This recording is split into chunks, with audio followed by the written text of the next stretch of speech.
Why not? Waste yourself on that. You'll big head. I don't see a big head in 8K. Exactly. All right, we're good? I think I can do 4K, but I got to set to 1020 or 1080p. Yeah, 1080 is good. Yeah, we're good, man. We're flying. We've been 13 minutes live on here. 13 Right. seconds, not minutes. That's what I figured. Okay, so if we come in and Ecamm is not up, click down here on the Ecamm icon, and we'll go ahead and start. Eventually. Alrighty. Now, a couple things that are new and different. All right. First part is we now have two cameras. So you will see this icon right here on the screen to toggle between one camera and the other camera. The advantage of this is having one camera that's going to be dedicated to a little bit wider angle for when the pastor or whoever's preaching starts moving farther than what we would follow them easily with a camera with.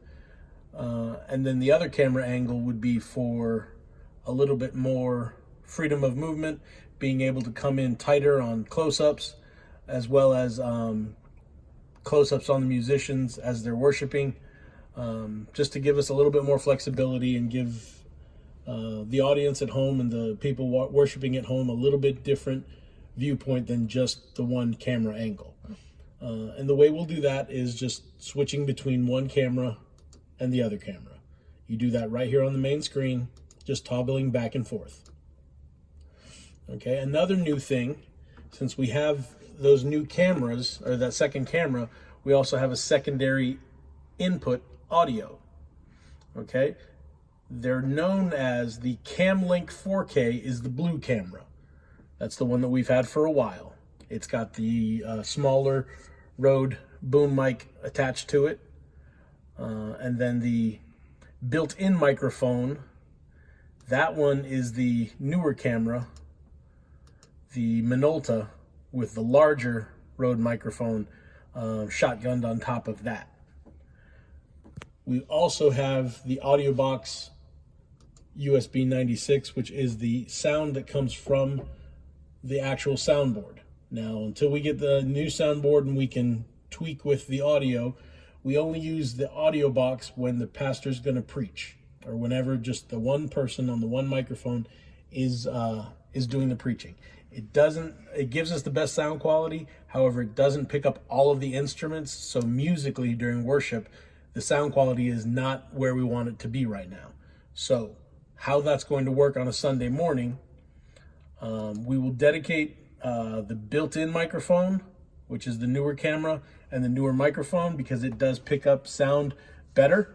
We will dedicate that one as the house mic or the ambient mic for the sound. And then the AudioBox USB 96 will be on when the preacher has started his message, or announcements or something like that, to where it's just one person. So when you switch speaking. from one camera to the other, the video won't be affected. Correct. It'll still pick up from the new mic. The audio is still going to pick up from the new mic. Okay, good. All right.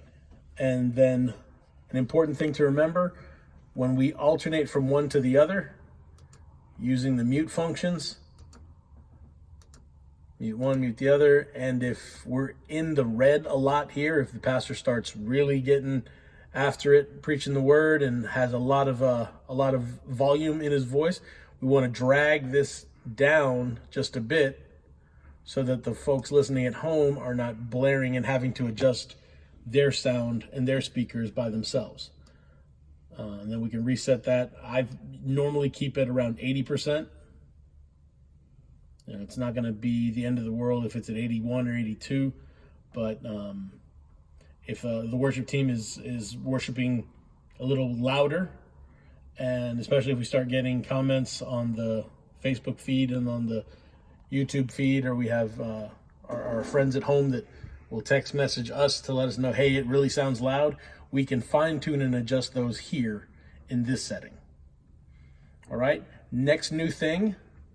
Last week we worked with switching the view of what's going out into the onto the internet feed. I love that. From here. Okay,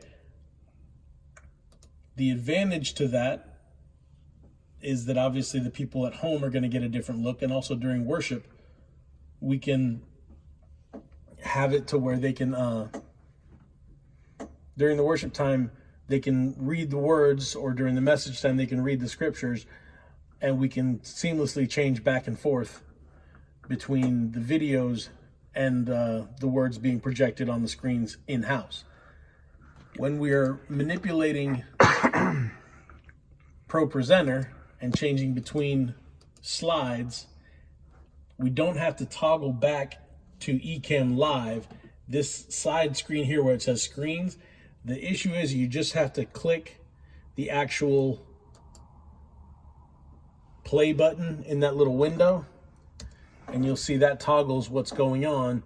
It also is going to give you just the control panel. It's going to give you the option of seeing which camera you're on to let you know that, okay, this is where that camera is at. And then when you click back, it brings it back there and displays that to the internet. One day soon we'll have the words and scriptures just on a banner. We're working on that. Okay, we're working on that one. Stay tuned. Thank you for your cooperation and your help. We appreciate you. Bye-bye.